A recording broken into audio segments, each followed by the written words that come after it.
Science का sample paper अभी तक आप लोगों ने देख लिया होगा और केस स्टडी क्वेश्चंस भी देख लिए होंगे। यूट्यूब पे, गूगल पे, हर जगह पे आपने सर्च भी कर लिया होगा, बट आपको कंटेंट नहीं मिला होगा। डोंट वरी, मैंने एक सीरीज ये लेके आया हूं जिसमें आपको मैं केस स्टडी बेस्ड प्रॉब्लम्स करवाऊंगा और ऐसी वैसी प्रॉब्लम्स नहीं, क्वालिटी एग्जाम से 1 लेवल अप। समझ रहे हो ना, एग्जाम लेवल से 1 लेवल अप, और आप जो लेवल सोच रहे हैं ना उस लेवल से भी 1 लेवल अप। ओके, सो मैं इसका लेवल अप रखने वाला हूं क्योंकि आपके जो प्रॉब्लम्स होती है ना, ठीक है, अगर आप यहां से ही अच्छी प्रैक्टिस करके जाओगे तो एग्जाम में आपको क्या मिलने वाला है आप खुद ही समझ सकते हैं, है ना। आप अगर हल्का क्वेश्चन मिलेगा आप आसानी से उड़ा देंगे, ठीक है। सो ये बिल्कुल न्यू टाइप का कंटेंट है जो अभी तक अवेलेबल नहीं है, तो आपको बस थोड़ा सा सपोर्ट आपसे चाहिए कि आप इसको शेयर जरूर कर दीजिए अपने सारे फ्रेंड्स तक, ठीक है। और जहां भी आप ग्रुप्स में जहां भी ज्वाइन है तो वहां पे शेयर कर दीजिए क्योंकि ये कंटेंट सब तक पहुंच जाए, ठीक है। बस यही मेरी कोशिश है। बाकी तो आप समझदार हैं, वीडियो पसंद आ जाएगा, कंटेंट पसंद आ जाए तो लाइक जरूर कर देना और चैनल पे नए हो तो सब्सक्राइब कर लेना, ओके। क्योंकि ये सो चलते हैं और देखते हैं क्या है आपका first case study problem. So here is a first problem. Charu is cycling in a park. Charu park में साइक्लिंग कर रहा है। आप में से भी बहुत लोगों ने बचपन में साइक्लिंग की होगी पार्क में, okay. So he choose a path. उसने एक पाथ चूज किया which is a closed curve, जो कि क्लोज्ड कर्व है, इज पार्टली पैराबोलिक है। जो पाथ है वो पार्टली पैराबोलिक है। At the point where Charu started, जहां से चारू ने स्टार्ट किया, the path forms a right angle. वहां से जो पाथ है वो राइट एंगल बना रहा है, okay. Charu make a complete round on the path. Charu ने उस पाथ पे कंप्लीट राउंड लगाया, यानी कि पाथ कुछ इस तरीके से होगा कि ऐसे पैराबोलिक, देन यहाँ से यहाँ पे राइट एंगल बनेगा, ठीक है, कुछ इस तरीके से। देखिए ये फिगर है आपका, ओके। सो ये फिगर है, ऐसा कुछ पाथ है। ए पॉइंट से चारू ने स्टार्ट किया, इस पॉइंट से, और ऐसे घूमते हुए बी पे गया, सी पे, डी पे, ई पे एंड एफ पे, एंड घूम के वापस ए पे आ गया। तो ये क्लोज्ड कर्व बन गया, है ना। तो the graph shows the path of cycling. Graph path of cycling को शो करता है। D is vertex of parabolic curve. D जो है वो पैराबोलिक कर्व का वर्टेक्स है।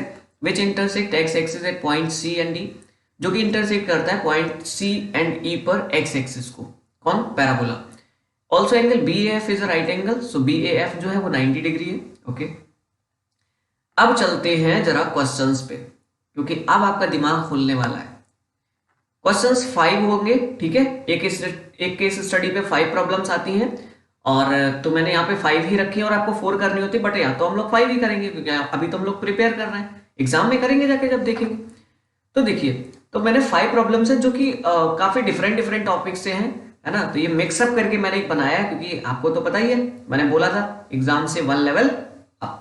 आइए देखते हैं। So, सबसे पहली चीज, if BAF is an isosceles triangle then distance between points B and F is। अगर BAF एक isosceles triangle है तो B और F के बीच क्या डिस्टेंस होगी, ओके। सो आपने अगर सैंपल पेपर ऑब्जर्व किया होगा तो उसमें देखा होगा कि कुछ क्वेश्चंस केस स्टडी वाले ऐसे थे जिनमें इतना सारा लैंग्वेज दे दी गई थी जिसका कोई यूज नहीं था। वही काम मैंने भी कर दिया। यहाँ पे देखिए, आपको ध्यान रखना है कि मैं किस डेटा को यूज करके आंसर आसानी से निकाल सकता हूँ, उसको लीजिए और सॉल्व कर दीजिए, बाकी को छोड़िए। देखिए, if BAF is an isosceles triangle, अगर BAF आइसोसेलेस ट्राइंगल है तो बोल रहे BAF दिख रहा है, BAF आइसोसेलेस ट्राइंगल ऐसे करके फॉर्म कर लेगा, ठीक है। Then find distance between B and F। तो आप ये बताइए, आपसे मेन चीज तो डिस्टेंस पूछ रहे हैं 2 पॉइंट्स के बीच में, तो आप सीधा डिस्टेंस फॉर्मूला भी तो लगा सकते हैं। तो ये राइट एंगल वाले ट्राइंगल की जरूरत कहाँ पड़ी? नहीं पड़ी, है ना। इस आइसोसेलेस या राइट एंगल जो भी बन रहा है उसकी जरूरत पड़ी नहीं। तो आप क्या करेंगे, सीधा B और F में डिस्टेंस फार्मूला लगा दीजिए। सो आप B के कोऑर्डिनेट्स निकालिए और F के कोऑर्डिनेट्स निकालिए। क्या हो जाएंगे? B के अगर कोऑर्डिनेट्स देखेंगे तो वो हो जाएंगे, देखिए B के लिए आप x एक्सिस पे कितना चल रहा है, सो 1 2 3 एंड 4, एंड y एक्सिस पे सो 1 एंड 2। सो यहाँ पे x एक्सिस पे 4 तो माइनस डायरेक्शन में, सो -4, y पे 2 माइनस डायरेक्शन में, सो -4, -2। f के कोऑर्डिनेट्स देखेंगे तो अगर देखेंगे तो यहाँ पे x एक्सिस पे 1 2 3 एंड 4, सो 4 यूनिट्स, और पॉजिटिव डायरेक्शन है सो पॉजिटिव रहेगा। y की डायरेक्शन में चलोगे तो नीचे चल रहे हैं तो 2 पॉइंट्स, और वो भी नेगेटिव डायरेक्शन में, सो 4, -2। सो इनके पॉइंट्स आ गए -4, -2, 4, -2। सो -4, -2, 4, -2। इनके बीच में क्या लगाओगे? Distance formula. So distance formula क्या हो जाता है? √x1 - x2 whole square plus y1 minus y2 whole square. So ये कितना हो जाएगा, x1 that is minus four whole square, y1 that is -2 and y2, तो y2 भी -2 है तो माइनस माइनस प्लस 2 हो जाएगा। -4 दैट इज -8 हो जाएगा and +2 -2 that is 0। So root -8 का स्क्वायर 64 हो जाएगा और 64 का रूट निकालोगे तो ये हो जाएगा 8। ओके, सो 8 आपका आंसर आ गया। समझ गए? सो फर्स्ट क्वेश्चन ये था कोऑर्डिनेट ज्योमेट्री से। आगे चलते हैं। At an specific time Charu is standing at point R in the park.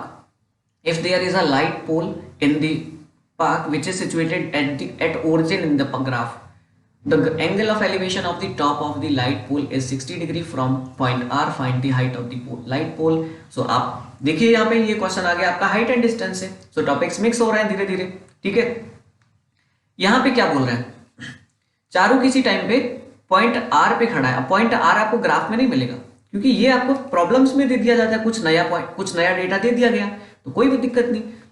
आपको ये चारू जो है R पॉइंट पे खड़ा है और ओरिजिन सपोज कीजिए यहाँ पे है, ओरिजिन आपका O था, वहां पे एक लाइट पोल खड़ा है, ठीक है।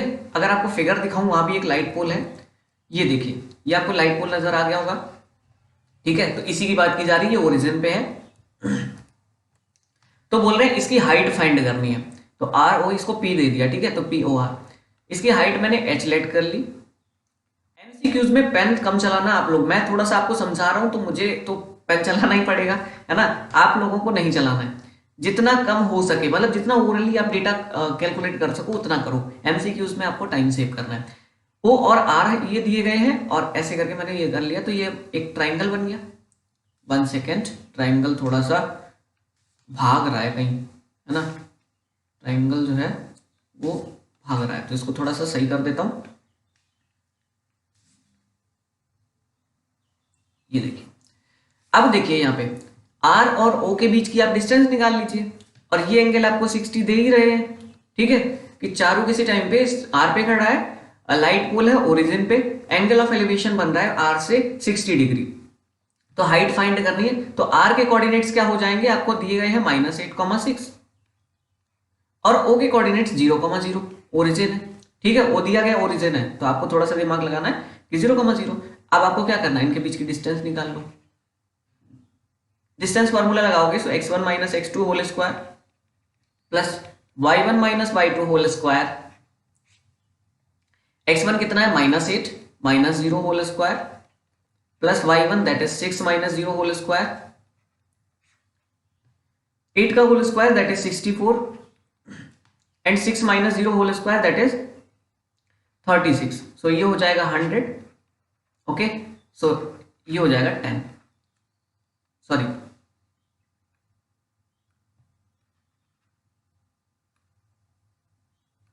ये हो जाएगा 10। सो यहां से इसकी डिस्टेंस तो नीचे वाली तो 10 आ गई। अब आप क्या कीजिए, अब आपको पता है कि हाइट एंड डिस्टेंस में हम लोग क्या करते हैं, सो 10 लगा दीजिए। tan थीटा कितना हो जाएगा, PO upon OR। Okay, so tan theta, theta की वैल्यू कितनी है 60, सो tan 60। POH है, R कितना है 10 है और OR 10 है, ठीक है। tan 60 की value √3 equal to H upon 10। So H यहां से कितना आ गया, यहां लगा देता हूं, देखो छोटा सा रह गया। सो H आपको दिख ही रहा है कि H आ जाएगा आपका 10√3। समझ गए? सो ये आपका ऑप्शन कौन सा हो गया, थर्ड। क्वेश्चंस का लेवल लग रहा है कि 1 लेवल अप है। इसमें देखिए, इस क्वेश्चन में आपको coordinate geometry and height and distance का मिक्सअप कर दिया। समझ गए? आगे देखिए, find the coordinates of the point P which divides the line segment joining the points B and F in 3:5। Okay, सो आपसे बोल रहे हैं कि एक कोई पॉइंट P है जो B और F, यानी B यहां पे, F यहां पे, और B और F के कोऑर्डिनेट्स हम लोग निकाल चुके हैं। इसके -4, -2 थे और इसके थे 4, -2। यहां पे देख लीजिए, ये देखिए -4, -2, 4, -2 ये भी हम लोगों ने निकाला था। और यहाँ पे बोल रहे हैं कि कोई पॉइंट P है जो इसको 3:5 में डिवाइड कर रहा है। ओके, सो यहाँ पे आपको पता है सेक्शन फार्मूला वाला क्वेश्चन है, आराम से कर देंगे। तो अगर आप देखेंगे तो x1 यहां से -4 है, y1 -2 है, x2 4 है एंड y2 -2 है। ठीक है, m1 कितना है 3, m2 कितना है 5, है ना। सो यहां से क्या करोगे, सेक्शन फार्मूला लगा दोगे तो x equals to m1 x2 plus m2 x1 upon m1 plus m2 and y equals to m1 y2 plus m2 y1 upon m1 plus m2। Okay, so x equals to m1 कितना हो जाएगा, m1 देखिए यहाँ पे 3 है, x2 4 है, m2 कितना है, तो m2 5 है, x1 -4। Okay, m1 plus m2 so 3 plus 5।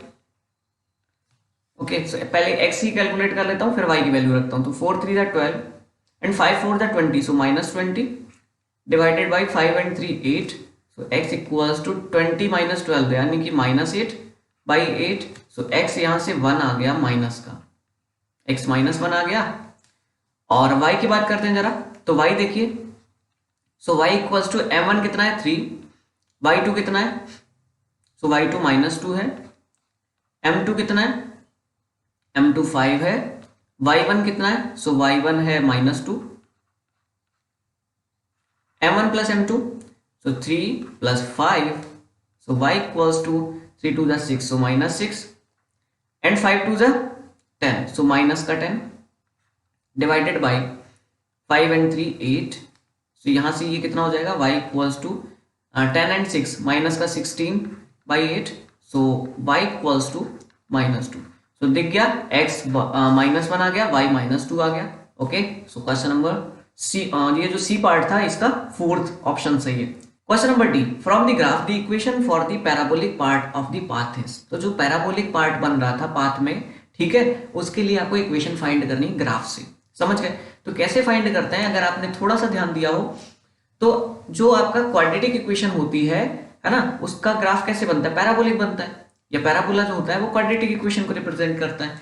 तो अब क्वाड्रेटिक इक्वेशन कैसे बनाएंगे, डेटा तो हमारे पास कुछ है नहीं, आइए देखते हैं। तो इस ग्राफ में अगर आप देखेंगे तो ये ग्राफ में जो पैराबोला है वो सी पे और ई पे कट कर रहा है एक्स एक्सिस को। तो जहां पे एक्स एक्सिस को कट करता है पैराबोला, वहां से हम उसके कोऑर्डिनेट्स ले लेंगे, ठीक है, या उसके जीरोस हमें पता चल जाता है, ये समझ लो कि हम उसके जीरोस फाइंड कर सकते हैं। देखिए कैसे, तो सी पे अगर आप देखें तो ये कितना यूनिट चल रहा है, तो 1 2 3, एक्स एक्सिस पे 3 यूनिट्स माइनस डायरेक्शन में, तो यानी कि x तो -3 मिल गया, और इधर x पॉजिटिव डायरेक्शन में 3 यूनिट्स, सो 3 मिल गया।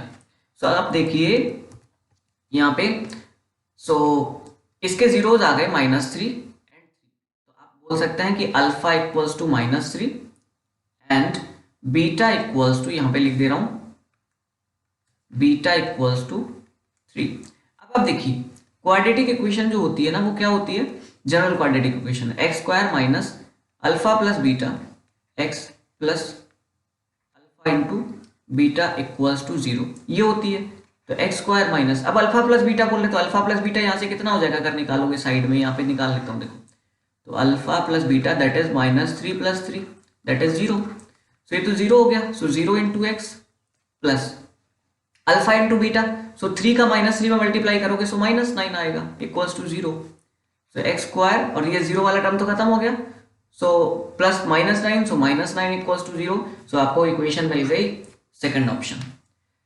दिख रहा है, मजा आ रहा है ना, क्वेश्चन का लेवल सॉलिड लग रहा है। Question number E, if the length of the track is 1 kilometre, अगर ट्रैक की लेंथ 1 किलोमीटर है, the boy is moving with speed of 18 kilometre per hour, boy जो है वो मूव कर रहा है 18 किलोमीटर पर आवर की स्पीड से। If he increases his speed bye 6 kilometre per hour, अगर वो अपनी speed 6 kilometre per hour increase कर दे, तो find the time saved by the boy in completing 1 round on the path. तो उसको कितना वो अपना कितना टाइम बचा लेगा पूरा कंप्लीट राउंड मारने में पाथ का। तो आपको पता ही है जब स्पीड बढ़ा देगा तो टाइम तो कुछ कम ही लगेगा, ठीक है। देखिए तो यहां पे आप क्या करेंगे, सबसे पहले तो लेंथ ऑफ ट्रैक कितनी है, 1 kilometre, that is 1000 metre. Okay, speed boy की कितनी है, इनिशियल वाली जो मतलब पहले स्पीड कितनी थी, तो 18 किलोमीटर पर आवर। और आपको पता है कि किलोमीटर पर आवर जब स्पीड हो तो उसको चेंज कर सकते हैं मीटर पर सेकेंड में बाय मल्टीप्लाइंग बाय 5/18। ओके, सो 18 से 18 कट कर दोगे, सो 5 मीटर पर सेकेंड आ गई। उसके बाद में देखिए, तो अब इसको टाइम कितना लगेगा, तो टाइम इसको लग जाएगा 1000/5, है ना। Time equal to distance upon speed, simply. So cut कर दोगे, सो यहां से ये आ जाएगा 200 सेकेंड्स। ओके, सो पहले इसको 200 सेकेंड्स लग रहे थे, अब इसने स्पीड कितनी कर दी, 18 + 6। ओके, सो न्यू स्पीड कितनी हो जाएगी, देखिए, सो 18 + 6 that is 24 kilometre per hour. और इसको भी चेंज करोगे मीटर पर सेकेंड में, सो 24 × 5/18, सो 6 से कट कर दो, 6 3 = 18, 6 4 = 24, सो ऊपर हो जाएगा 5 4 = 20/3 मीटर पर सेकेंड। ये स्पीड बन गई। अब उसको टाइम पता है कितना लगेगा, time equal to distance upon speed. Distance तो उसको इतनी कवर कर रही थी 1000 मीटर। ओके, स्पीड अब बढ़ गई, तो स्पीड हो गई 20/3, तो ये 1003 ऊपर चला जाएगा बाई 20। ओके, सो 0 से 0 गया, 2 से 100 कट करोगे तो 50 टाइम्स, एंड 50 3 = 150। तो अगर आप देखेंगे तो यहां से 200 सेकेंड्स लग रहे थे, यहां से 150 सेकेंड्स, तो कितना टाइम सेव कर लिया, 50 सेकेंड्स। ओके, सो 50 सेकेंड्स आपका ऑप्शन आंसर हो गया। अब जरा बताइए कि क्वेश्चंस में मजा आया कि नहीं, क्वेश्चंस का लेवल सॉलिड लगा कि नहीं, है ना। ये प्रॉब्लम्स आपने देखी ली है, ठीक है। इस टाइप की कुछ प्रॉब्लम है, केस स्टडी थी, 5 क्वेश्चंस मैंने दिए जिसमें से आपको 4 करने होते हैं एग्जाम में, बट यहाँ हम लोग टोटल 5 करेंगे। और ऐसे ही क्वेश्चंस मैं लाऊंगा आपको, देख रहे हैं आपने 3 टॉपिक से थे, तो अभी बहुत ही जबरदस्त लेवल आने वाला है ना। और आपको एग्जाम तक तो मैं इतना जबरदस्त तरीके से इतने सारे क्वेश्चन सॉल्व करा दूंगा कि आपको कोई प्रॉब्लम ही नहीं होगी। ओके, सो वीक में हम लोग 2 और 3 केस स्टडी करेंगे, सो 1 केस स्टडी में 5 question, so 10 to 15 questions per week में करते जाएंगे डिफरेंट टाइप के, ठीक है। बाकी आप अपना पढ़ते जाइए, सो एमसीक्यूज को जितना टाइम देना है उतना ही दीजिए, उससे ज्यादा मत दीजिए, ठीक है। सो वो तो मैं कवर करवा ही रहा हूँ। ओके, यहाँ आपके सारे क्वेश्चंस कवर हो जाएंगे। सो अगर मेरा एफर्ट पसंद आया है तो वीडियो को लाइक कर दीजिए, कमेंट करके अपने रिव्यू जरूर शेयर कीजिए, एंड चैनल को सब्सक्राइब जरूर करके जाइए। So bye bye and take care.